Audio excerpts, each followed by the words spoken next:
ایک منٹ خان صاحب۔ اس سے پہلے کہ ارمان اپنا فیصلہ سناتا ایک نسوانی آواز پر وہ چونکا۔ وہ دھیرے دھیرے چلتی ارمان کے بالکل سامنے آن کھڑی تھی۔ 20 سال کی وہ ایک لڑکی پوری آفت تھی، اور اس کا یہاں اس وقت ڈیرے پہ آنا ارمان خان کو سخت غصہ دلا گیا تھا۔ کوئی بھی فیصلہ کرنے سے پہلے آپ کو لگتا نہیں کہ اس لڑکی اور لڑکی کی مرضی جان لے آپ، کیونکہ دونوں ہی بالغ ہیں اور دونوں حق رکھتے ہیں اپنی زندگی کو اپنی مرضی سے جینے کا۔ تو آپ کون ہوتے ہیں اپنا فیصلہ تھوپنے والے؟ میرال کی بات پر ارمان کے ہاتھوں کی مٹھیاں سختی سے بونجھی۔ لڑکی، تمہارا اس معاملے سے کوئی تعلق نہیں ہے، بہتر ہوگا کہ تم چپ رہو، عاطف بٹ نے غصے سے میرال کی جانب دیکھتے ہوئے کہا۔ اس سے پہلے کہ میرال کو کوئی وہاں سے باہر نکالتا، ارمان خان اپنی جگہ سے اٹھ کھڑا ہوا۔ ایک پل کو میرال کا دل زور سے دھڑکا، مگر اگلے ہی لمحے وہ مضبوط انداز میں کھڑی ارمان خان کو اپنی طرف آتا دیکھ رہی تھی۔ پنچایت اس معاملہ کا فیصلہ کل کرے گی، پنچایت برخاست کی جاتی ہے۔ وہ وہیں چلتے چلتے اپنا فیصلہ سنا گیا، اور میرال کے پاس آتے اپنی گہری نیلی آنکھیں اس کے چہرے پر ٹکاتے اس کی کلائی پہ اپنی گرفت جمائی۔ سبھی نے بہت حیرانی سے یہ منظر دیکھا۔ سردار جی، آپ حکم دیں اس لڑکی کو۔ اس سے پہلے کہ وہ شخص اپنی بات مکمل کرتا، ارمان خان نے اسے قہر برساتی نگاہ سے دیکھا تو وہ نظریں جھکا گیا۔ میرال نے منہ کھولے آنکھیں پھاڑے ارمان خان کی اس دیدہ دلیری کو دیکھتے غصے سے لب پنجے۔ وہ اس کی گرفت میں گھسیٹی جا رہی تھی اور اس سے پورے 9 سال بڑا تھا، جبکہ میرال کو 20 سال بڑا لگتا تھا۔ اس کا باڈی بلڈر جیسا وجود اور اپنا نازک سراپا دیکھتے اسے اکثر خود پر رحم آتا تھا۔ چھوڑو میرا ہاتھ، کہاں لے کر جائے ہو؟ وہ جھٹ پٹائی، جبکہ ارمان، اگر تمہیں میرے بھائی سے شادی کرنی ہے تو اپنے بھائی سے کہو وہ مجھ سے شادی کرے، ورنہ میرے بھائی کو بھول جاؤ، وہ ناک سے مکھی اڑاتے ہوئے بولی، جبکہ ہیرا نے نم آنکھوں سے سفیر کو دیکھا جو خود بھی بیچو تاب کھا رہا تھا۔ میرال، میری بات سنو، یہ سب ممکن نہیں ہے، سفیر نے بہن کو اپنی طرف موڑتے بے بسی سے پکارا۔ نہیں بھائی، یہ فائنل ہے، ان خانوں پر مجھے یقین نہیں، آپ بھی مت کریں، انجانے کی سازش کے تحت یہ آپ سے شادی کرنا چاہتی ہے اور آپ پیار سمجھ رہے ہیں۔ میرال پلیز، ایسی بات نہیں ہے، تم غلط سمجھ رہی ہو، ایسا کچھ نہیں ہے، سفیر نے ہر لفظ پہ زور دیتے ہوئے کہا، چونکہ ہیرا آنکھوں میں آنسو لیے وہاں سے باہر نکلی۔ کر دیا نا ناراض، تو ہو جائے۔ آپ بھی یاد رکھیے گا، اگر ہیرا سے شادی کرنی ہے تو مجھ سے اس کے بھائی کو نکاح کرنا ہوگا۔ سفیر سر نفی میں جھٹکتا وہاں سے ہیرا کے پیچھے نکلا۔ رکو یار، تم نے بھی سپیڈ پہ پاؤں رکھا ہوا ہے، سفیر نے اسے پکارا اور اس کے سامنے جا کر کھڑا ہوا۔ آپ جانتے ہیں سفیر، میرال جو کہہ رہی ہے وہ ناممکن ہے، ایسا نہیں ہو سکتا، بھائی کبھی بھی میرال سے شادی نہیں کریں گے، وہ نیلم سے محبت کرتے ہیں، اور میں ان سے کیسے کہہ دوں کہ وہ میری خاطر میرال سے شادی کر لے؟ وہ بے بسی سے رو دی۔ انہیں کچھ بھی کہنے کی ضرورت نہیں ہے، میں میرال سے بات کروں گا، اسے سمجھاؤں گا۔ اس کے آنسو سفیر کو تکلیف دے رہے تھے۔ وہ کبھی نہیں مانے گی، آپ کی بہن ہے لیکن میری بیسٹ فرینڈ ہے، میں جانتی ہوں کتنی ضدی ہے، ایک بار ضد پہ اڑ جائے تو پھر وہ کسی کی نہیں سنتی، اپنی کر کے ہی دم لیتی ہے۔ اچھا تم ان باتوں پہ خود کو رلاؤ گی کیا؟ مجھے بالکل بھی آنسو اچھے نہیں لگ رہے تمہارے، چلو میں تمہیں گھر چھوڑتی ہوں۔ وہ اسی لیے گھاری کی جانے پڑا۔ ہیرا گہرا سانس بھرتی اس کے پیچھے آئی۔ ڈرائیور آ گیا ہوگا لینے، میں چلی جاؤں گی، وہ سوں سوں کرتے ہوئے بولی۔ میں خود گھر چھوڑ کے آؤں گا اپنی جان کو۔ وہ ہیرا کو لیے اپنی گاڑی کی جانب بڑھا اور اپنی گاڑی میں اسے بٹھا دیا اور گاڑی کو خانوں کی حویلی کی جانب موڑ دیا۔ اسے حویلی اتارتے اسے تسلیاں دیتا رہا، لیکن ہیرا جانتی تھی کہ یہ سب پکتی دلا سے ہے، ہوگا وہی جو میرال چاہتی ہے۔ اسے اس کی حویلی چھوڑتا واپس میرال کے پاس آیا، جو آئس کریم سے لطف اندوز ہوتی اس کا انتظار کر رہی تھی۔ کتنا ویٹ کروایا ہے بھائی، میری یہ چوتھی آئس کریم ہے، وہ ایک آنکھ رنگ کرتے مسکراتی ہوئی بولی۔ تو جواباً سفیر بھی مسکرا دیا، ویسے بہت پکاتی ہے یہ، کیسے گزارا کریں گے؟ وہ مصنوعی افسوس سے بولی۔ گزارا میں کروں گا یا وہ؟ اس کے ہاتھ سے آئس کریم لیتے منہ میں اس کا ایک بائٹ رکھتے آنکھ گم کر گیا، تو دونوں ہی بہن بھائی کھلکھلا کر ہنس دیے۔ کوئی نہیں جانتا تھا کہ ان کی دماغ میں کیا چل رہا، لیکن جو بھی تھا خانوں کے لیے بہت خطرناک ہونے والا تھا۔ 29 سال کا دراز قد، چوڑی جسامت، باڈی بلڈر، کالے سلکی بال، گنی سیاہ پلکیں، انابے بھرے بڑے لب، ان پر اس کا قاتل سیاہ تل جو کہ اس کی گھنی مونچھوں کے پاس تھا، اس کی ہلکی بھوری بیئرڈ کو چار چاند لگاتا تھا۔ اپنی فیورٹ سفید کلر کی قمیض شلوار میں بلیک واسکٹ اور اوپر بلیک ہی پشمینہ شال لیے وہ سیڑھیاں اتر رہا تھا۔ ارمان خان نے ایک نگاہ نیچے سے اوپر آتی ہیرا پر ڈالی۔ اس کی آنکھوں میں ڈھیروں آنسو دیکھتا وہ ٹھٹتا تھا. اسے اپنی بہن سب سے زیادہ عزیز تھی اور اس کی آنکھوں میں آنسو دیکھتا وہ تڑپ گیا. ہیرا کیا بات ہے، یہ آنکھ میں آنسو؟ اپنی بہن کے پاس کھڑے ہوتے اس سے فکر مندی سے پوچھ رہا تھا. تو نہ چاہتے ہوئے بھی ہیرا کی آنکھیں پھر سے آنسو سے بھرنے لگی. کچھ نہیں بھائی، ایسی ہی آنکھ میں کچھ چلا گیا تھا. سچ سچ بتاؤ ہیرا، کیا بات ہے، کیوں روئی ہو؟ وہ ارمان خان تھا اور اس کی آنکھوں سے کوئی بھی چیز چھپی نہیں رہ سکتی تھی. تو ہیرا کے آنسو کیسے چھپ جاتے؟ بھائی، وہ تڑپتے ہوئے ارمان کے سینے سے لگی. ہیرا ایسے مت کرو بچے، کون سی بات پریشان کر رہی ہے جو میری پیاری سی جان کی آنکھوں میں آنسو لے آئے؟ بتاؤ مجھے. وہ بہت محبت سے بہن کے آنسو پوچھتے ہوئے پوچھ رہا تھا. حالانکہ جیسا وہ چاہتی تھی سب ویسا ہی ہو رہا تھا. اسے سفیر سے شادی کرنی تھی، اسے پسند کرتی تھی. سب گھر والوں سے، سب رسم و رواج سے، روایتوں سے لڑ کر اس نے اپنی بہن کا ساتھ دیا کیونکہ وہ ہمیشہ اسے خوش دیکھنا چاہتا تھا. اور آج پھر وہی آنسو ارمان خان کیسے برداشت کرتا؟ بھائی، وہ میرال، وہ ایک نام ارمان کے ماتھے پر بل لے آیا. کیا کیا اس نے؟ بتاؤ مجھے. ارمان کا دماغ پل بھر میں سڑکا. وہ جانتا تھا کہ میرال ایک بہت ہی شاطر اور چلاک لڑکی ہے. وہ ہیرا کو تکلیف دینے کا کوئی بھی موقع ہاتھ سے جانے نہیں دیتی تھی. ابھی ہیرا نے ارمان کو وہ سب کچھ بتا دیا جسے سن کر ارمان کا دماغ جھنجھنا اٹھا. وہ اس حد تک گر جائے گی اسے اندازہ نہیں تھا. اپنے غصے کو کچھ دیر کے لیے وہ ایک طرف رکھتا. ہیرا کی جانب بڑھا. ادھر دیکھو میری طرف. خبردار ہیرا، جب تمہاری آنکھ میں ایک آنسو بھی گرا ہوگا کچھ بھی نہیں ہوگا. تمہاری اور سفیر کی شادی میں کرواؤں گا. کوئی بھی میرال اس شادی کو ہونے سے نہیں روک سکتی. لیکن بھائی، اب جانتے ہیں وہ کتنی جنونی ہے، جو کہتی ہے وہ ضرور کرتی ہے. تو کیا ہیرا، تم سے جانتی ہو کہ تم اپنے بھائی کو نہیں جانتی. ایسی جگہ مار دوں گا نا کہ ساری زندگی یاد رکھے گی. اور تم ساری ٹینشن سے فری ہو کر شادی کی تیاریاں شروع کرو. ڈیٹ فکس پر تمہاری اور سفیر کی شادی ہوگی. بھائی، آپ کیا کریں گے؟ ہیرا کو اب میرال کی بھی فکر کھانے لگی تھی کیونکہ وہ جانتی تھی کہ اس کا بھائی بہت غصے والا ہے. اب اسے پچھتاوا ہو رہا تھا کہ اس نے اپنے بھائی کو سب کچھ کیوں بتا دیا. ہیرا جاؤ میرے بچے، ریلیکس رہو. تمہاری ساری فکریں تمہاری بھائی کے ہیں. بھروسہ رکھو اپنے بھائی پر. تمہارے ساتھ کچھ بھی غلط ہونے نہیں دوں گا. وہ ہیرا کو مطمئن کرتا خود حویلی سے باہر نکلتا چلا گیا. اب اس کا رخ ڈیرے کی جانب تھا جہاں ایک آج پنچایت چلنی تھی، جہاں سردار خان نے ایک فیصلہ سنانا تھا. بٹ کی لڑکی ملک کے لڑکے کے ساتھ بھاگ گئی تھی اور وہ دونوں پکڑے گئے تھے. بٹ اور ملک ان دونوں کو مار دینا چاہتے تھے. دونوں ہی ان کے خون کے پیاسے ہوئے تھے، لیکن اس وقت وہ خان کے بندوں کی حراست میں تھے. اسے ابھی تک زندہ تھے، ورنہ اب تک ان کی قبریں بھی بن چکی ہوتی. آج ارمان خان نے اپنا فیصلہ سنانا تھا. جیسے ہی وہ ڈیرے پر پہنچا، پنچایت والے سب لوگ موجود تھے. ایک طرف بٹ فیملی تھی تو دوسری طرف ملک فیملی. سبھی ایک دوسرے کو سخت موریوں سے نواز رہے تھے.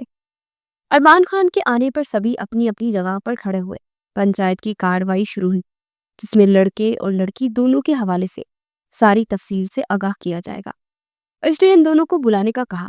جیسے ہی وہ دونوں سامنے آئے، بٹ اور ملک دونوں ہی اپنی جگہ سے وچو تاپ کھا کر آگے تھے. اپنی اپنی حد میں رہو سب.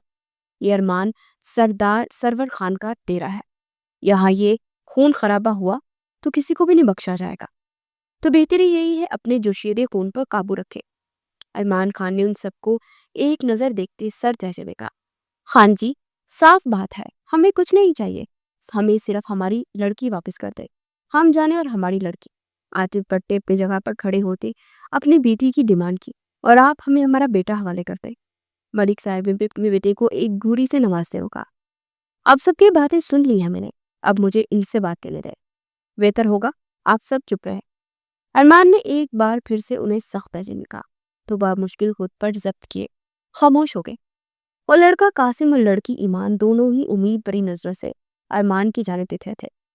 تم دونوں نے گھر سے بھاگ کے بہت بڑی غلطی کی ہے اور اس غلطی کی سزا تم دونوں کو ملے گی. ارمان خان کے الفاظ پر دونوں ایک دوسرے کا ہاتھ سختی سے تھام گئے. تم دونوں ایک دوسرے کے لیے نامحرم ہو. کیسے تم دونوں ایک دوسرے کے ساتھ ایسے کھڑے ہو سکتے ہو؟ سردار صاحب، ہم نے نکاح کر لیا ہے، قاسم نے دھیرے سے لیکن مضبوط لہجے میں کہا. تو عاطف بٹ غصے سے اپنی جگہ پر کھڑا ہوا. میں جان لے لوں گا تمہاری. میری بیٹی کے حوالے سے تم نے کچھ بھی غلط کہا تو میں ایسے کسی نکاح کو نہیں مانتا.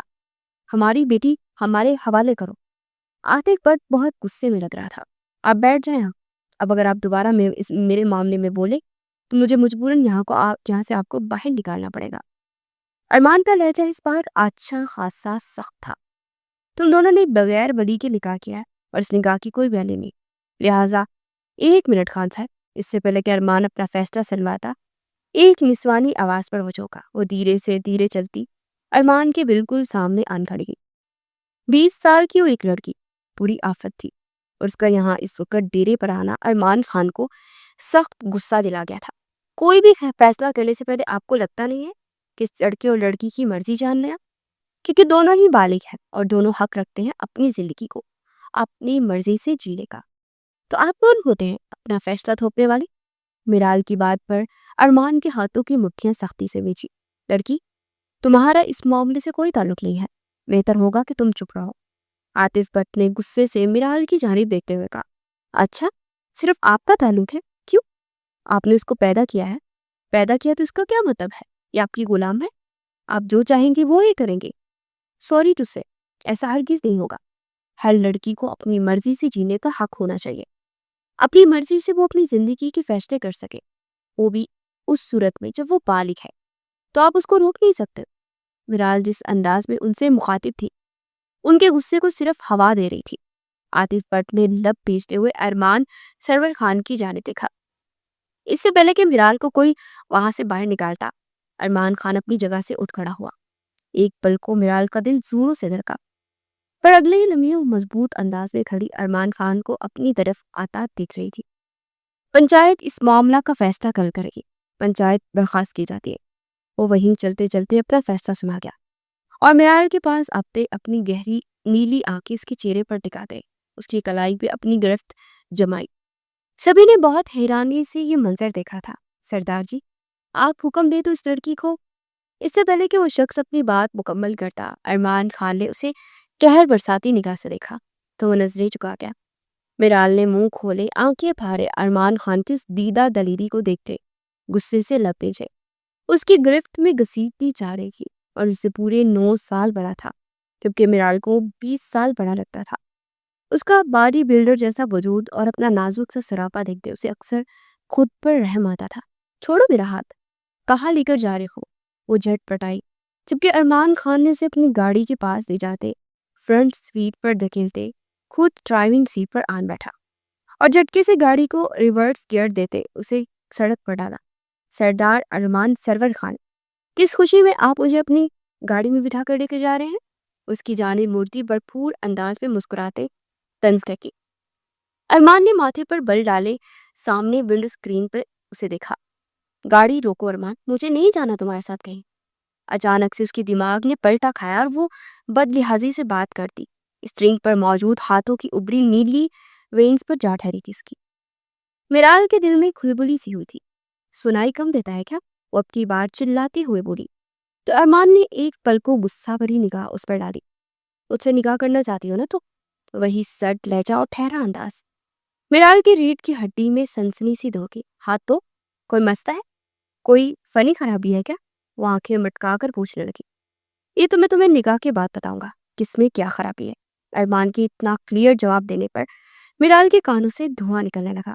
جھٹ سے اپنا رخ ونڈو کی جانب کیا۔ اب مزید وہ اس بے باک خان سے کیا بحث کرتی؟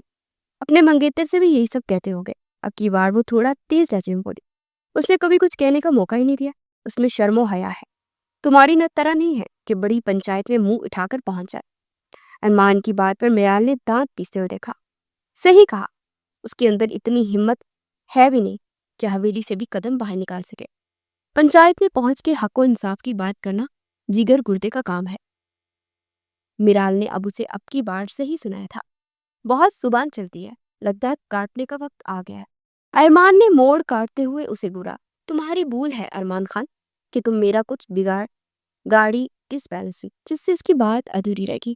وہ اچھل کر ارمان کے ساتھ جا لگی۔ ارمان کو کچھ ٹھیک نہیں لگا۔ اس کی گاڑی کے بریکس کسی نے فیل کر دیے تھے۔ وہ بریکس پر پاؤں رکھتا لیکن بریکس لگ ہی نہیں رہے تھے۔ اب وہ اونچے نیچے راستے پر گاڑی کو بگایا جا رہا تھا، اور گاڑی پوری طرح اس کی قابو سے باہر ہو رہی تھی۔ کیا کر رہے ہو؟ آہستہ چلاؤ۔ اب کی بار گاڑی کی شیشے سے جا لگی۔ سیٹ بیلٹ لگاؤ۔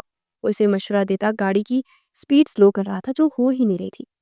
ارمان کے چہرے پر پریشانی دیکھتے وہ کچھ سمجھ گئی تھی کہ گاڑی کے ساتھ ضرور کچھ گڑبڑ ہوئی ہے۔ وہ سیٹ بیلٹ کھینچ کے لگا رہی تھی کہ گاڑی پھر سے بری طرح دھول گئی۔ میرال کا سر سیدھا ڈش بورڈ سے جا ٹکرایا۔ اس کے تو 14 تب روشن ہو گئے تھے۔ لب پینچے ارمان نے اس کی جانب دیکھا جو ماتھے پر ہاتھ رکھے آنکھیں میچ گئی تھی۔ تم مجھے مارنا چاہتے ہو؟ وہ ایک دم چیخی۔ منحوس گڑی تھی جب تمہیں گاڑی میں بٹھایا، وہ بھی دو بدو بولا، جبکہ اب گاڑی کچے راستے پہ سفر کر رہی تھی۔ مجھے نہیں لگتا کہ ہم بچیں گے آج۔ سامنے نظر آتی کھائی کو دیکھتے ہوئے میرال نے دہکتے دل سے کہا۔ ارمان نے گاڑی کے اسٹیئرنگ کو سنبھالتے سپیڈ بریکرز پہ پاؤں ہٹایا۔ گاڑی کا دروازہ کھولے۔ میرال کو اپنی جانب کھینچا، وہ اس افطار پر پہنچا کر ہی رہ گئی تھی۔ ارمان اسے اپنے ساتھ لگائے گاڑی سے کودا۔ گاڑی کھائی کی طرف جاتے نیچے گری تھی، جبکہ وہ میرال کو لیے ایک طرف گرتا اسے کور کر گیا تھا۔ ایک دوسرے سے جڑے وہ لڑکتے ہوئے خود بھی کھائی کی طرف جا رہے تھے۔ خود کو بچانا انتہائی مشکل لگا، لیکن ارمان نے ایک جگہ پر ہاتھ کے خود کو اسے گرنے سے بچا لیا۔ اسے خود کو اچھی خاصی چوٹیں آئی تھی، لیکن میرال کو کافی حد تک بچا گیا تھا۔ ارمان، وہ جو نیچے گرنے والی تھی، ایک جگہ رکتے ارمان کے گلے میں باہیں ڈالے، بالکل کنارے پہ تھے۔ اگر ارمان کسی درخت کی ٹہنی کو نہ پکڑتا تو دونوں اس وقت گہری کھائی میں ہوتے۔ ارمان نے ایک ہاتھ سے اس ٹہنی کو تھاما ہوا تھا، جبکہ دوسرا ہاتھ میرال کی کمر میں تھا۔ میرال، اوپر کی طرف موو کرو، اسے ہدایت دیتا وہ لپیش گیا۔ میرال خود پر قابو پاتی اوپر ہونے لگی اور دوسری طرف ہوتے وہ کنارے سے اوپر چلے گئے۔ اس کے اوپر ہوتے ہوئے ارمان نے بھی ایک طرف سے جمپ لگاتے اوپر چھلانگ لگا دی تھی۔ دونوں ہی زمین پر لیٹے گہرے گہرے سانس بھر رہے تھے۔ موت کے منہ سے نکل کر آنا اتنا آسان کام نہیں تھا۔ کوئی تو تھا جس نے ارمان خان کو مارنے کی کوشش کی تھی۔ میرال سر تھامے اٹھی۔ اتنے بڑے سردار ہو تم، اور ایک بھی سیکیورٹی گارڈ نہیں، کیسے سردار ہو تم؟ وہ اس کی جانب رخ کیے، اس پہ برس پڑی۔ تمہاری گاڑی کے ساتھ چھیڑخانی ہوئی اور تمہیں پتہ ہی نہیں؟ حد ہے ویسے، اتنی لاپرواہی۔ مسٹر طوفان سرور، اس کا نام بگاڑتے ہوئے تپے ہوئے انداز میں بولی تھی۔ اپنی زبان کو کنٹرول کرو ورنہ یہاں سے سیدھا کھائی میں پھینکوں گا۔ ارمان اپنی جگہ سے اٹھتا ہوا اوپر کی جانب دیکھنے لگا۔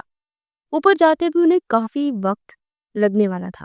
ہمت ہے تو مجھے ہاتھ لگا کے دکھاؤ، نقلی سردار۔ وہ تو لڑنے مرنے کو تیار ہو بھی تھی۔ اگر تم میں ہمت ہے نا تو یہاں سے اوپر جا کے دکھاؤ، اور اپنی چونچ میرے سامنے مت تڑا، ایڈیٹ لڑکی۔ اسے ڈانٹتا ہوا اوپر کی جانب پیش قدمی کرنے لگا، جبکہ میرال نے ایک دم سے اسے قمیض سے تھاوے پیچھے کی طرف دھکیلا۔ مجھے چھوڑ کے جا کے تو دکھاؤ، جان لے لوں گا میں تمہاری، وہ اس کی طرف جارحانہ انداز میں دیکھتی ہوئی بولی تھی۔ ارمان نے ایک نظر اسے دیکھا جس کا ماتھا ہلکا ہلکا سرخ ہوا تھا۔ ابھی وہ اور کوئی بات کرتا کہ ایک طرف سے گولیاں چلنے کی آواز آئی۔ ارمان نے اس کی کمر میں ہاتھ ڈالے، اسے کھینچ کر اپنے سینے سے لگایا اور ایک پہاڑ کے نیچے چھپا۔ تم، وہ کچھ کہتی کہ ارمان نے اس کے لبوں پر اپنی انگلی رکھے اسے چھپ کروایا۔ گولیاں ابھی بھی چل رہی تھی۔ میرال بھی پریشان ہی، عجیب سی سچویشن دم گئی تھی۔ ارمان کے سینے سے لگی اس کی چہرے کو دیکھی جا رہی تھی۔ بلا شبہ وہ بہت ہی حسین مرد تھا، لیکن ان سب خانوں کے دل بہت کالے تھے، اور تنفر سے سوچتے وہ نظروں کا رخ پھیرتی۔ نظر بیٹدار اس کے گلے کی اوپری ہڈی پر جا ٹھہری، جو مقابل کی خوبصورتی کو چار چاند لگا رہی تھی۔ گولیوں کی بوچھار بند ہو گئی تھی۔ ارمان کے سیکیورٹی گارڈز پہنچ گئے تھے اور انہیں باحفاظت وہاں سے نکالا گیا۔ وہ اسی لیے حویلی کے لیے نکلا تھا، جہاں سبھی پریشان تھے۔ ان کی گاڑیوں کے بریک فیلز تھے اور گولیاں الگ چلا گئی تھی۔ ارمان بیٹا، آپ ٹھیک ہے؟ شمشیر خان نے اس کے حویلی میں داخل ہوتے اس کی جانب پیش قدمی کرتے ہوئے پوچھا۔ میں ٹھیک ہوں بابا سائی، وہ اپنے درد اور زخم چھپاتا ہوا بولا۔ یہ لڑکی پھر ادھر آ گئی ہے، اس کو اپنے گھر سکون نہیں ہے کیا؟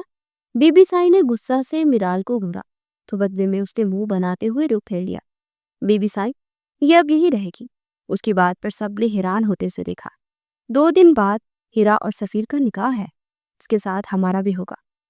ارمان خان کی بات نے سب حویلی والوں کو گھنگ ہی کر دیا تھا۔ یہ کیسے ممکن ہے ارمان؟ آپ کے نام پہ تو نیلم، شمشیر خان نے دھیرے سے کہا۔ جانتے تھے کہ وہ کتنا ضدی تھا اور ایک بار ضد پر اڑ جائے تو پیچھے نہیں ہٹتا تھا۔ صحیح سنا آپ نے بی بی سائی اور بابا سائی، میں فیصلہ کر چکا ہوں، اس لیے اب پیچھے نہیں ہٹ سکتا۔ اس کی باتیں سنتے نیلم کی آنکھوں میں بے شمار آنسو بھرے۔ وہ اتنا بے رحم کیسے ہو سکتا تھا؟ جانتا تھا کہ کتنی محبت کرتی تھی وہ اس سے، پھر بھی اسے ٹھکرا کر کسی باہر والی لڑکی سے کیسے نکاح کر سکتا تھا؟ نیلم غصہ اور دکھ سے اپنے کمرے کی جانب بڑھ گئی، جبکہ میرال ارمان کے اس اچانک کیے گئے فیصلے پر ابھی تک شوق میں تھی۔ ارمان نے ملازمہ سے کہتے گیسٹ روم میں میرال کے رہنے کا بندوبست کروایا تو وہ ایک سخت نظر شمشیر خان پر ڈالتی خاموشی سے ملازمہ کے ساتھ چلے گئی۔ ارمان اپنے روم میں آیا تو نیلم بھی آج بے درک اس کے کمرے میں گھسی۔ کیوں کر رہے ہیں آپ ایسا؟ آپ جانتے ہیں نا کہ میں آپ سے… نیلم، آپ کو یوں اندر نہیں آنا چاہیے تھا۔ ارمان جو اپنی قمیض اتار چکا تھا، اب بلیک سیڈو پہنے ہوئے تھا، اس نے اس کی بات کاٹتے سنجیدگی سے کہا۔ اس وقت وہ کچھ بھی کہنے سننے کے موڈ میں نہیں تھا، کیونکہ وہ اس وقت اپنے زخموں پر مرہم لگنا چاہتا تھا جو اسے ابھی کچھ دیر پہلے آئے تھے۔ آپ مجھے مت اگنور کریں، مجھے تکلیف ہو رہی ہے۔ نیلم کی بات کو نظر انداز کرتا کبٹ کی جانب بڑھ اپنی قمیض نکالتا پہن گیا۔ جو بھی ہوتا ہے اللہ کی طرف سے ہوتا ہے، آپ پلیز اپنے روم میں جائیں، وہ کھردرے لہجے میں بولا۔ وہ نہیں چاہتا تھا کہ نیلم اس کے لیے اپنے دل میں اب مزید کچھ بھی رکھے، کیونکہ وہ اپنی بہن کی خاطر میرال کو اپنے نکاح میں لینے والا تھا۔ آپ زیادتی کر رہے ہیں، نیلم تڑپ کے بولی۔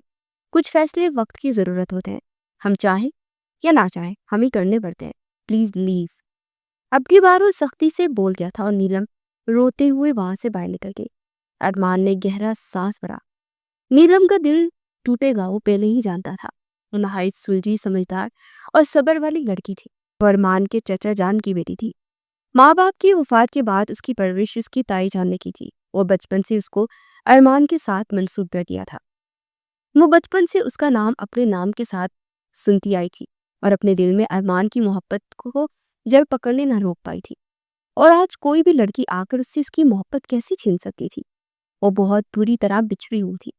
اسے بس ہر حال میں ارمان چاہیے تھا اور اس کے لیے وہ کچھ بھی کر سکتی تھی۔ یس برو، فائنلی میں خانوں کی حویلی میں پہنچ چکی ہوں، اور گڈ نیوز یہ ہے کہ ارمان خان نے مجھ سے نکاح کا اعلان کر دیا ہے۔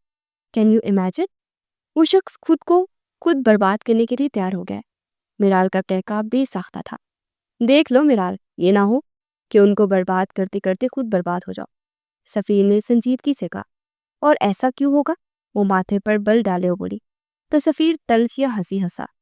یہ دل لگی جب دل کی لگی بن گئی نا تو بہت تکلیف دے گی، تو احتیاط کرنا، اسے دل کی لگی مت بننے دینا۔ سفیر اسے بہت گہری بات کرتے کال کاٹ گیا تھا۔ میرال نے اپنے لب پیچھے۔ میں میرال حیات ہوں اور میں اپنے مقصد سے پیچھے کبھی نہیں ہٹوں گی، وہ دل ہی دل میں تہیہ کرتی ہوئی بولی تھی۔ میرال حیات بنت محمد حیات، آپ کا نکاح ارمان خان و شمشیر سرور خان سے 50 لاکھ سکہ راج الوقت طے پایا۔ کیا آپ کو یہ نکاح قبول ہے؟ دلہن بنی ویلوٹ اور نیٹ کے مہنگے ترین لباس کو زیبتن کیے، وہ مہرون شال سے چہرے کو ڈانپے۔ نازک سی لڑکی آج نکاح قبول کر رہی تھی، جو دیکھنے میں تھی تو نازک سی، لیکن اس کے ارادے کتنے خطرناک تھے کوئی نہیں جانتا تھا۔ ارمان اور میرال کا نکاح مکمل ہوتے ہی ہیرا اور سفیر کا نکاح بھی سر انجام پایا۔ اس وقت پوری حویلی فائرنگ سے گونج اٹھی۔ ڈول کے تھاپ پر گھوڑوں کو نچوایا جا رہا تھا۔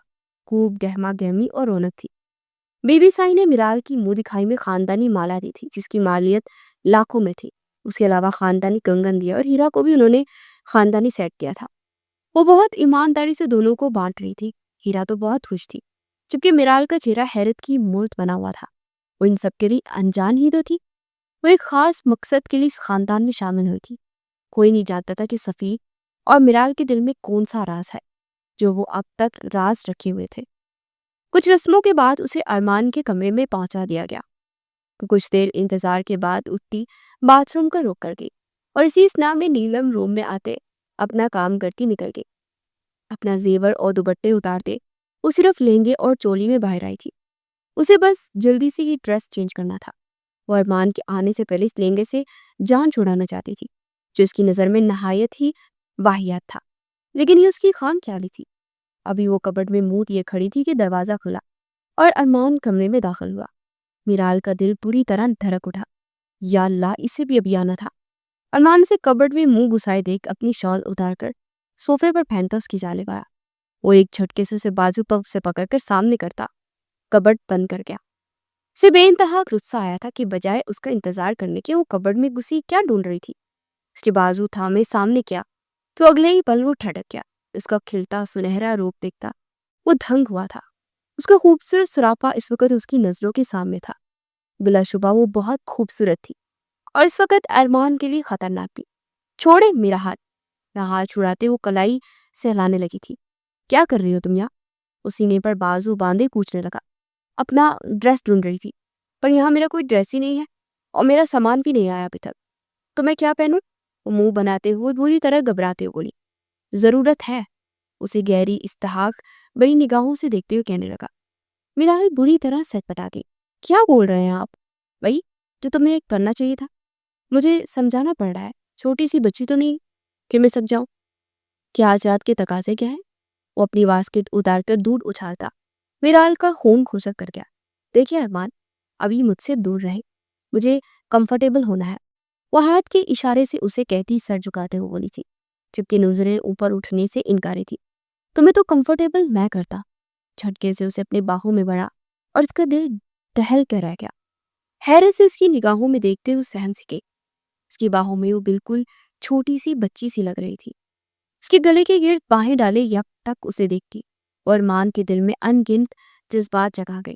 ارمان، اس کی نظروں سے کانپ کے رہ گئی۔ ارمان پاگل، وہ مزید کچھ بولتی کہ ارمان نے اسے پھر سے پیچھے دھکیلا اور اس کا سر تکیے پر جا لگا۔ ارمان کا جارحانہ انداز دیکھتی ہوئی بری طرح پینک ہوتے اسے جھٹک گئی۔ ارمان اس کی دونوں کلائیوں پر دباؤ ڈالتے اسے اپنے شکنجے میں لے گیا۔ کیا ہوا مسز؟ کچھ زیادہ ہی پینک ہو رہی ہو؟ یہ نکاح تو تمہاری مرضی سے ہوا ہے نا، پھر اس قدر چٹپٹانا کیوں؟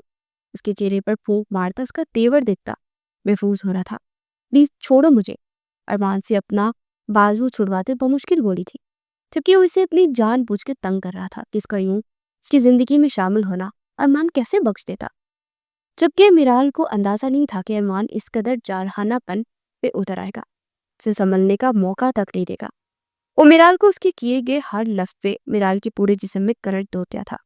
وہ اپنی جگہ پہ جھٹ پڑائی کہ ارمان نے اسے ایک جگہ پر سٹل کر دیا تھا۔ اس کے چہرے پر عجیب سے تاثرات نمایاں تھے، لیکن اتنے میں دروازے پر دستک ہوئی تو وہ ذرا سا سر گھما کر پیچھے ہٹا۔ ایک ہاتھ میراحل کا چھوٹ چکا تھا، جس پر وہ اپنے گردن اور کندھے کو کھجانے لگی۔ دستک پھر سے ہوئی تو مجبوراً ارمان کو اٹھنا ہی پڑا۔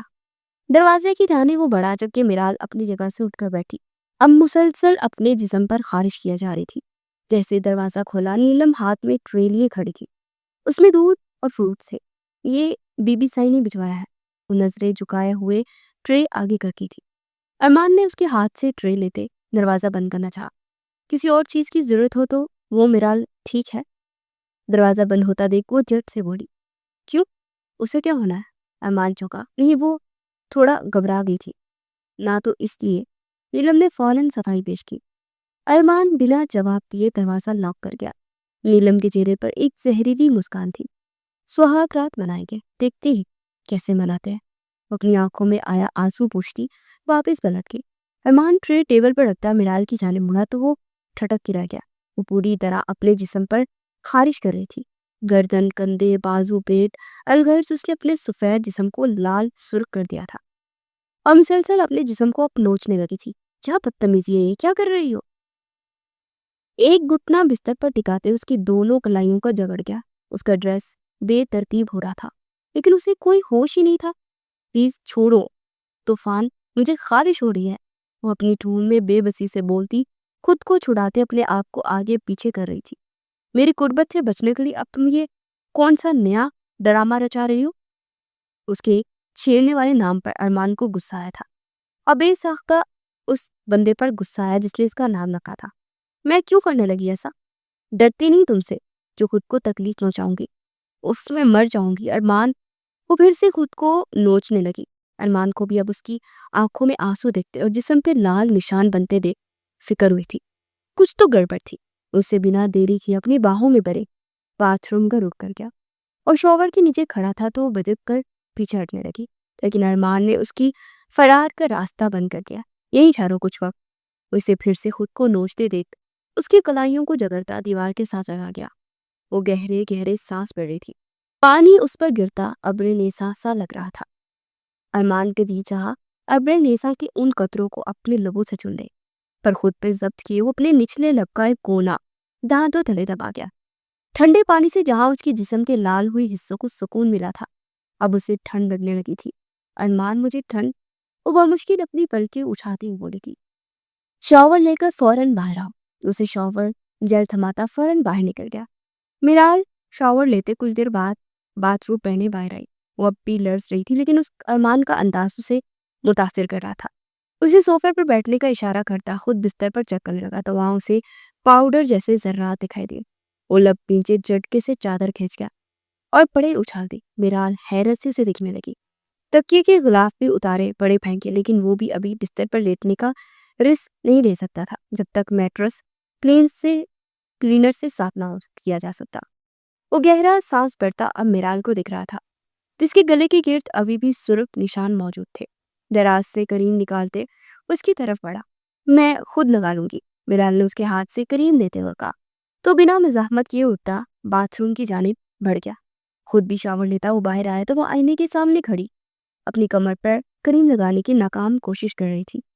ارمان نے اس کے پاس جاتے اس کے ہاتھ سے کریم لی تو فوراً رک ٹھہرتی اس سے دور ہو گئی۔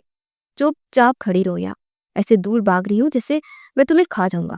وہ غصہ سے اس کے متاثرہ حصے پر کریم لگانے لگا۔ میرال شرم و حیا سے سرخ پڑی تھی۔ اپنا کام مکمل کرتا کریم واپس دراز میں رکھے ہوئے پلٹا۔ بستر سونے کے قابل نہیں، یہی نیچے کارپٹ پہ سونا پڑے گا۔ Come here.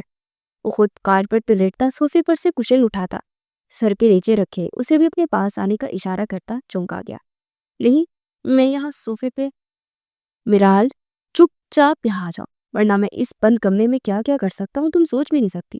اور یہ اس طرح کا انداز اپنا کہ تم مجھے ویسے بھی اپنی طرف مائل کر رہی ہو، اور اگر میں جس بات میں بہک گیا تو صبح اٹھ کے ڈھونڈتی رہو گی کہ خارش کے نشان کون سے اور ارمان کے دیے نشان کون سے ہیں۔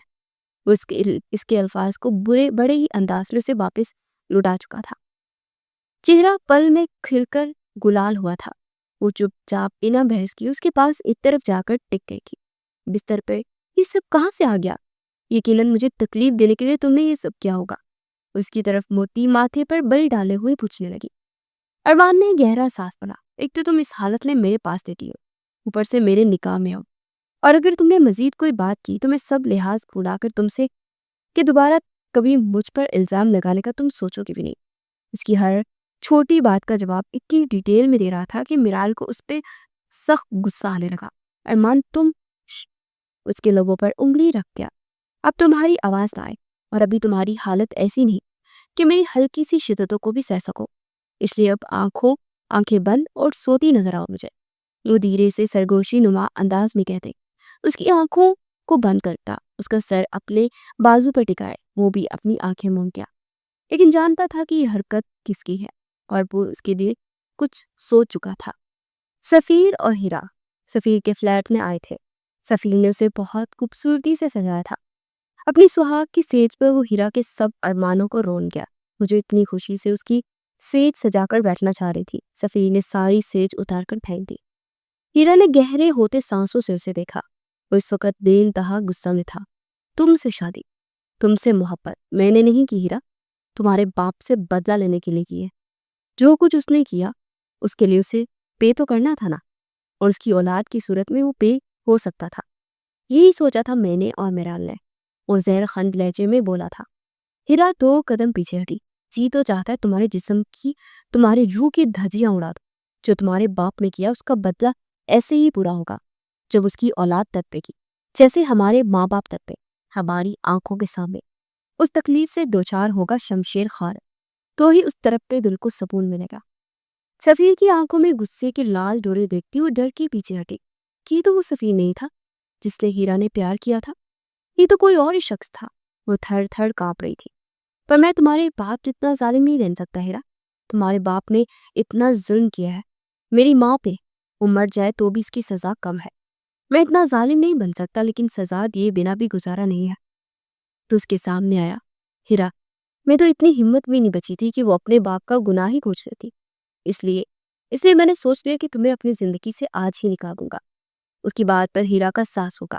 میں تمہیں آج اپنے پورے ہوش و حواس میں۔ اس کی بات پوری ہونے سے پہلے ہیرا کی آنکھوں کے آگے اندھیرا چھا گیا، اور وہ زمین بوس ہوتی کہ سفیر نے اسے اپنی باہوں میں بھرا، اس کے چہرے کو تھپ تھپایا، پر وہ لڑکی ہوش میں نہ آئی۔ سفیر نے اس کی روح ہی کھینچ لی تھی۔ دیوانوں کی طرح وہ اس سے عشق کرتی تھی، اور اس کے عشق کی وہ اتنی سخت سزا دے گا جو ہیرا سہن نہیں کر پائی۔ اسی لیے ہاسپٹل آیا۔ رات بھر اسے ہوش نہ آیا، اور رات بھر یوں ہی اس کے پاس ہاسپٹل میں ہی رہا۔ وہ ہوش میں آنا ہی نہیں چاہتی تھی۔ وہ ڈر گئی تھی کہ وہ ہوش میں آئی تو سفیر اسے طلاق دے دے گا اور اسے چھوڑ کے چلا جائے گا۔ اس بات نے اس کا دماغ سلا دیا تھا اور وہ جاگنا ہی نہیں چاہتی تھی۔ ڈاکٹر علی، ہیرا کو ہوش کب آئے گا؟ وہ فجر کی نماز پڑھ کے آیا تو ڈاکٹر سے پوچھا، مسٹر سفیر وہ بالکل ٹھیک ہے، لیکن وہ خود ہوش میں نہیں آنا چاہتی، یہ آنکھیں نہیں کھول رہی، کچھ سمجھ نہیں آ رہا۔ آپ ایک بار مل لیں ان سے، شاید وہ کسی ڈپریشن میں ہے۔ ڈاکٹر اپنی بات کہتے آگے بڑھ گئے تھے۔ سفیر نے سوچ لیا تھا کہ وہ ہیرا کو ہمیشہ کے لیے چھوڑ کے چلا جائے گا، بنا اس سے ملے، بنا اور اس کے گھر والوں کو انفارم کرتا۔ ایک طرف کو بیٹھ گیا۔ جیسے ہی ارمان ہاسپٹل میں داخل ہوتا دکھائی دیا، وہ ہاسپٹل سے نکلا تھا۔ اور وہ مزید بہروپیے کی زندگی نہیں گزار سکتا تھا۔ وہ یہ ملک چھوڑ کے جانے کا ارادہ رکھتا تھا۔ وہ اپنی سوچوں میں غلطا تھا کہ اس کے نمبر پر میرال کی کال آنے لگی۔ صبح ارمان کی آنکھ موبائل پر آتی کال سے کھلی تھی تو اس کی نگاہ میرال پر جا ٹھہری، جو اس کے سینے پر سر رکھے سو رہی تھی۔ اس کی گردن اور گردن کے نیچے گہرائیوں پہ لال نشان کافی حد تک مدھم پڑ چکے تھے۔ وہ گہری نیند میں تھی جب موبائل نے پھر سے پیپ ہوئی۔ وہ دھیرے سے پاس پڑے موبائل کو اٹھاتا، اس پہ سفیر کی آتی کال دیکھتا، تھوڑا پریشان ہوا اور اگلے ہی پل کال ریسیو کر لی۔ کیا بکواس کر رہے ہو؟ کیا ہوا ہیرا کو؟ وہ ایک دم دہاڑا تھا کہ میرال نے لڑز کر اس کی سینے پر اپنے ہاتھ کا دباؤ بڑھایا۔ اٹھ بیٹھا تھا۔ I'm coming۔ اپنا موبائل پیچھے کرتا میرال کو دیکھتا اٹھ بیٹھا۔ اس کا رخ سیدھا باتھ روم کی جانب تھا۔ اسے اچانک کیا ہوا ہے؟ وہ حیرانی سے سوچتی اٹھی تھی، جبکہ ارمان مقصد سے تیار ہوتا اپنی چیزیں اٹھاتے دروازے کی جانب پڑا۔ ارمان، سٹاپ۔ اٹھ کر اس کے پاس آئی تھی۔ کہاں جا رہے ہو تو؟ وہ فکر مندی سے بولی۔ تم؟ بے اختیار ارمان کا ہاتھ اس کے گلے کو چھو گیا۔ دعا کرنا کہ میری بہن کو کچھ نہ ہو، ورنہ آگ لگا دوں گا سب کو۔ اسے جھٹکے سے چھوڑتا خود باہر نکل گیا۔ یا اللہ خیر، کیا ہو گیا؟ ہیرا؟ وہ ارمان کے جاتے ہی سفیر کو کال ملا کے، لیکن اس کا نمبر بند جا رہا تھا۔ وہ کافی پریشان ہوگی کیونکہ وہ جانتی تھی کہ ہیرا کو کچھ ہوا تو ارمان پاگل ہوتا، نہ جانے کیا کرتے اور سارا پلان چوپٹ ہو جائے۔ وہ بار بار وقفے سے اسے کال کر رہی تھی کہ کچھ دیر کے بعد اس کا نمبر آن ہو گیا۔ بھائی کہاں ہو آپ؟ اور ہیرا کو کیا ہوا ہے؟ سفیر کی پکڑ موبائل پہ سخت ہوئی۔ کیا کہہ رہے ہیں آپ؟ بھائی اب ایسا نہیں کر سکتے، آپ جانتے ہیں نا یہ ہمارا پلان نہیں تھا۔ وہ بے بسی سے بولی۔ میں جانتا ہوں میرال، لیکن اب مزید بہروپیہ بن کر نہیں جی سکتا۔ مجھے اپنے اصل میں لوٹنا تھا۔ اور ہیرا، اس کا کیا؟ اس نے اس سے پوچھا۔ وقت کے ساتھ ساتھ سنبھل جائے گی، میرے بعد اس کی زندگی آسان ہو جائے گی۔ نہیں بھائی، وہ مر جائے گی، آپ جانتے ہیں دیوانوں کی طرح عشق کرتی ہے وہ آپ سے۔ میرال کی آنکھیں بھیگنے لگی۔ کوئی کسی کے لیے نہیں مرتا میرال، سب بناوٹی باتیں ہیں۔ بہتر ہوگا کہ تم بھی نکل آؤ ان سب سے، ختم کرو یہ بدلے کا کھیل، کوئی تعلق نہیں رکھو ان سے۔ اسے سمجھا رہا تھا، ہرگز نہیں، جب تک میرا مقصد پورا نہیں ہوتا میں یہاں سے کہیں نہیں جاؤں گی۔ بھائی پلیز آپ بھی لوٹ آئیں، یہ ہمارا پلان نہیں تھا۔ وہ کرب سے بولی کہ اسی لمحے کال کر کے اپنے سامنے اچانک سے ارمان کو دیکھتے ہوئے اپنا موبائل والا ہاتھ نیچے کر کے، کیا تھا تمہارا پلان؟ اس سرد لہجے میں بولا۔ کیسا پلان؟ وہ بھی مکر ہی گئی، لیکن ارمان کی گرفت اس کے بالوں پہ سخت ہوئی تو سسک کر رہ گئی۔ چھوڑو مجھے، وہ چلائی۔ بتاؤ مجھے کیا پلان تھا تمہارا؟ کس مقصد کے تحت تم دونوں بہن بھائی ہماری حویلی لے گھسے ہو؟ سچ سچ بتاؤ۔ اس کے بالوں کو بری طرح جھٹکتا ہوں چلایا۔ سننا چاہتے ہو؟ اب کی بار میرال کی آواز کافی الجھی تھی۔ ہمت ہے تم میں؟ وہ آنکھوں کی لمی کو پیچھے دھکیلتے اپنے بالوں کو جھٹکے سے چھڑانے لگی۔ وہ لب پیچھتے اسے ہی دیکھ رہا تھا۔ تو سنو، تمہارا باپ ریپسٹ ہے۔ وہ نم آنکھوں اور دکھی لہجے میں بولتی ارمان کو پورے وجود سے ہلا گئی۔ تم اور تمہاری بہن ایک ریپسٹ کی اولاد ہو، سنا تم نے؟ وہ اتنا اونچا چلائی کہ ارمان کا ہاتھ اٹھ گیا جو سیدھا اس کے گال کی زینت بنا۔ وہ لڑکھڑا کر دور جا گری۔ تھپڑ کافی شدید تھا، جسے نازک سے میرال سہن نہ کر پائی۔ ارمان اس کے سرخ گال کو دیکھتا اپنے ہاتھ کی مٹھی سختی سے بھیج گیا۔ اس کا میرال کو تھپڑ مارنے کا ارادہ نہیں تھا، لیکن اس کی بات ہی ایسی تھی کہ وہ خود پر قابو کھو گیا۔ وہ اپنے گال پر ہاتھ رکھ کے چکراتی ہوئی تھی، لیکن پھر ڈھے گئی۔ ارمان نے گھبرا کر اسے واپس کھڑا کیا، وہ جو اس کے ایک تھپڑ پر بھی ہوش و حواس کھو رہی تھی۔ بامشکل خود کو ہوش ٹھکانے رکھے وہ ارمان کو خالی خالی نظروں سے دیکھنے لگی۔ اس کے نچلے لب پر انگوٹھا رکھے اس نے مسا جہاں سے خون کی ہلکی سی بوند نکلی تھی۔ اس کے چہرے پر 5 انگلیوں کا نشان واضح تھے۔ ارمان کو یوں دیکھ کر تکلیف ہوئی تھی اسے۔ یہاں وہ اسے لیے بستر پر بیٹھا جبکہ میرال اسے خاموش زخمی نگاہوں سے دیکھ رہی تھی۔ میں ہاتھ نہیں اٹھانا چاہتا تھا لیکن تمہارے بابا نے میری ماما کے ساتھ زیادتی کی تھی، وہ درد سے کر لاتے ہوئے دھیمے لہجے میں بولی۔ میرال اس سخت لہجے میں گھرایا، میں صرف 4 سال کی تھی تب اور بھائی 8 سال کے۔ وہ بولے جا رہی تھی۔ ہم دونوں کو کمرے میں قید کر دیا۔ وہ منظر ہم نے اپنی آنکھوں سے دیکھا تھا ارمان۔ آپ کے بابا نے میرے بابا کو بہت مارا، بہت زیادہ کہ ان کی مار کھاتے کھاتے وہ بے ہوش ہو گئی اور میری ماما ان کے ظلم و بربریت کا نشانہ بن۔ صرف یہی نہیں، اس کے بعد ان کے 2 آدمی بھی تھے وہاں جنہوں نے میری ماما کو نوچ کھایا اور میں اپنے بھائی کو کمرے میں موجود اس ونڈو سے سارا منظر دیکھتے رہے۔ لیکن ہم خاموش رہے کہ ماں نے قسم دی تھی کہ بھائی کو اپنی قسم دی تھی کہ میری حفاظت کرے گا، اس لیے بھائی نے خود بھی خاموش رہے اور مجھے بھی خاموش رکھا۔ لیکن یہ سب اس وقت ختم ہوا جب ان کے ساتھ چلے جانے کے بعد میری ماں نے خود کو آگ لگا لی۔ ہم نے باہر نکل کر ماں کو بچانا چاہا۔ ہم بہت روئے تھے ارمان، بہت زیادہ۔ ہماری ماں جل رہی تھی، مکمل آگ کی لپیٹ میں تھی۔ نہیں جانتے تھے ماں نے ایسا کیوں کیا، لیکن اتنا جانتے تھے کہ کچھ انجان لوگوں نے ہماری ماں کو بہت بری طرح روندا۔ وہ دونوں ہاتھوں میں چہرہ چھپا کر پوٹ پوٹ کر رو دی۔ یہ جھوٹ ہے بابا صاحب، ایسا کچھ نہیں کر سکتے۔ ارمان نے یقین نہیں کیا۔ آپ کا یقین نہ کرنا بنتا ہے ارمان۔ کوئی بھی اپنے والد کے بارے میں ایسی بات نہیں سنے گا تو وہ کبھی بھی یقین نہیں کرے گا۔ ہمارا بچپن کتنی مشکلات کا شکار رہا یہ ہم جانتے ہیں۔ آپ یا آپ کے خاندان والے نہیں، آپ کے وہ سو کولڈ بابا نہیں۔ میرال شدت سے روتے اپنا چہرہ دونوں ہاتھوں میں چھپائے پوٹ پوٹ کر روتے، جبکہ ارمان کو اپنا سارا وجود کے حصوں میں بٹتا محسوس ہو رہا تھا۔ دل تھا کہ یقین کرنے کو تیار نہیں تھا، لیکن سامنے بیٹھی لڑکی کی آنکھوں کے آنسو چیخ چیخ کر کہہ رہے تھے کہ وہ سچ کہہ رہی ہے۔ سفیر نے ہیرا سے نکاح کیوں کیا تم نے؟ ارمان پوچھنا چاہ رہا تھا، سب جاننے کے باوجود بھی پھر بھی پوچھ رہا تھا۔ آپ سب کو برباد کرنے دینا چاہتے تھے ہم دونوں بہن بھائی، اور پھر ہیرا کو بائی نے اپنی محبت کے جال میں پھنسایا اور یوں ہیرا بائی کی زندگی میں آئی اور میں تمہاری۔ اس کی باتیں سنتا وہ پیچھے ہٹا۔ ہمارا مقصد صرف شمشیر خان کو مارنا نہیں، اس کی پوری نسل کو برباد کرنا تھا، اس لیے یہ نکاح ہوا تو کر دی برباد نسل۔ لے لیا تمہارے بھائی نے بدلا، میری ہیرا چلی گئی، تمہارے بھائی کی وجہ سے اس معصوم نے زندگی ہار دی۔ ارمان نے تڑپ کر کہا تو میرال کا رواں رواں کانپ اٹھا۔ نہیں، یہ جھوٹ ہے ہیرا۔ میرال کو اپنی آواز کھائی سے آتی سنائی تھی۔ ماناؤ جشن، اب تم اور تمہارا بھائی شمشیر سرور خان وہی ہے، لیکن ہیرا چلی گئی، وہ تو معصوم تھی نا، اس کا کیا قصور؟ ارمان نے اسے دونوں بازو سے پکڑ کر جھنجھوڑا۔ ہم بھی معصوم تھے، ہمارا کیا قصور تھا؟ میری ماما معصوم تھی، ہمارا پورا گھر برباد کر دیا، تو ہم کیسے بخشتے؟ میرال اپنے ہوش و حواس میں نہ رہی۔ ارمان کے نمبر پر کسی کی کال آنے لگی تو وہ کال ریسیو کرتا میرال پر گہری نگاہ رکھے ہوئے بولا تھا، جو سر سامنے دیوار کو یک تک بورے جا رہی تھی۔ مجھے وہ ہر حال میں چاہیے، اگر سفیر نہ ملا تو تم سب کو اپنے ہاتھوں سے موت کی گھاٹ اتاروں گا۔ مجھے وہ شخص ہر قیمت پر چاہیے۔ میرال اس کی بات پر حیرت سے دیکھے جا رہی تھی۔ جو کال کارڈ تھا اس کی طرف پڑا۔ تمہیں لگتا ہے کہ تمہارا بھائی اور تم ارمان خان کو ڈوز دے دو گے، تکلیف پہنچاؤ گے، میری بہن کو تکلیف پہنچاؤ گے تو ارمان خان خاموش بیٹھا تماشا دیکھے گا۔ اب دیکھو ارمان خان کیا کرتا ہے تمہارے بھائی کے ساتھ۔ وہ غصہ سے پھنکارا تھا۔ ارمان رکو، وہ پیچھے لپکی، لیکن ارمان غصہ سے دروازہ بند کی اسے اندر لاک کر گیا۔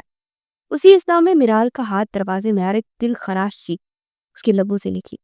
ارمان کے جاتے قدم تھمے تھے۔ پلٹ کر ایک نگاہ بند دروازے کو دیکھا، لیکن پھر پلٹنے کی بجائے وہ لمبے لمبے ڈگ پڑتا وہاں سے نکلتا چلا گیا۔ حویلی میں کوئی نہیں جانتا تھا کہ اس وقت ارمان اور میرال کے بیچ کیا ہو رہا ہے، سوائے ایک ہستی کے جو مسلسل ان پر نظر رکھے ہوئے تھی۔ ارمان کے جانے کے بعد نیلم نے ارمان کے روم کا دروازہ کھولا تو میرال کو زمین پر گرا پایا۔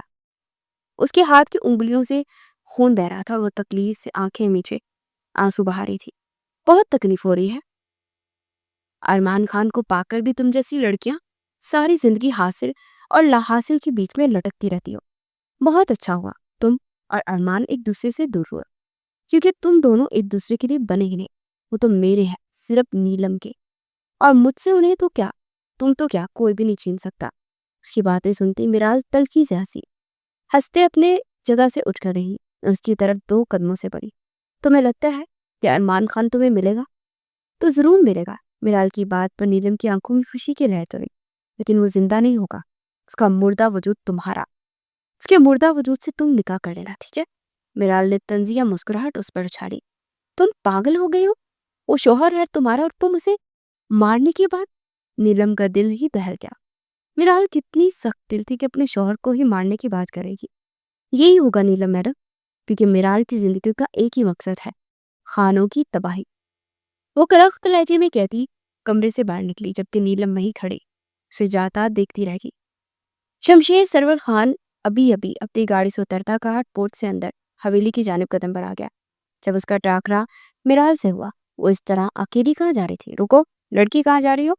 بھلے ارمان نے اس سے نکاح کر لیا تھا، لیکن اس لڑکی کو بہو کے روپ میں قبول نہیں کر پائے تھے۔ یہی وجہ تھی کہ وہ حقارت سے ادھر مخاطب کر گئے۔ میرال کے قدم تھمے، چہرے پر تکلیف کے آثار نمایاں تھے۔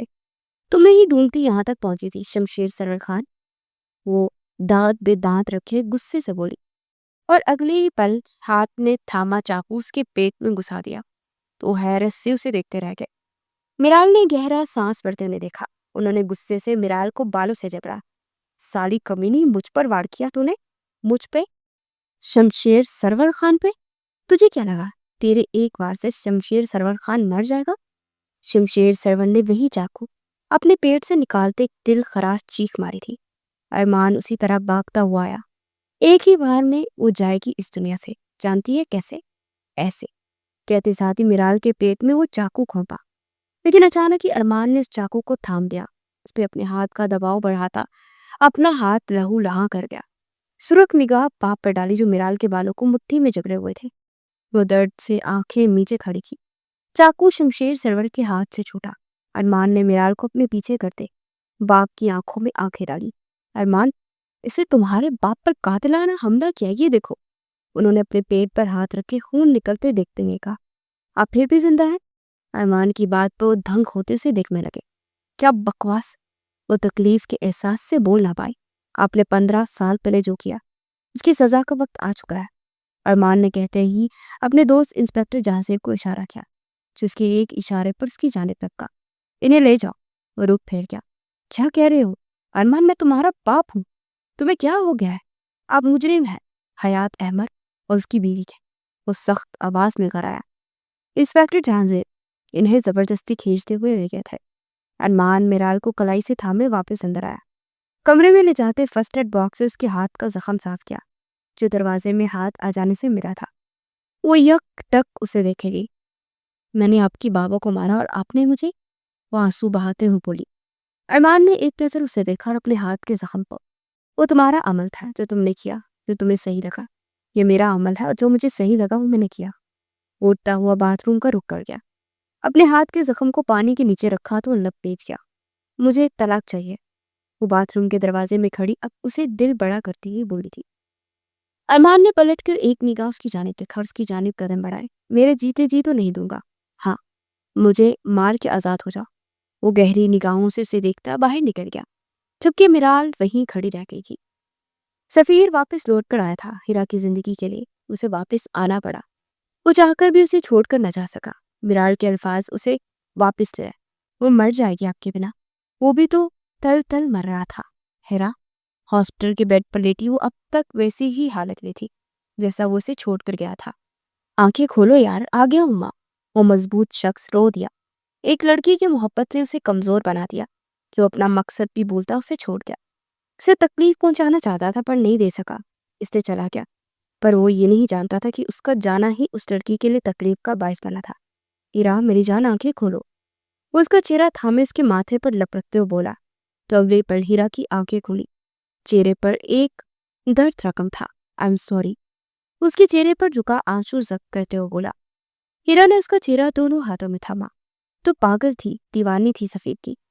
اس کی پیش قدمی پر اس کی طرف بھاگتے ہوئے جانے والی تھی۔ آپ مجھے چھوڑ کر نہیں جائیں گے نا؟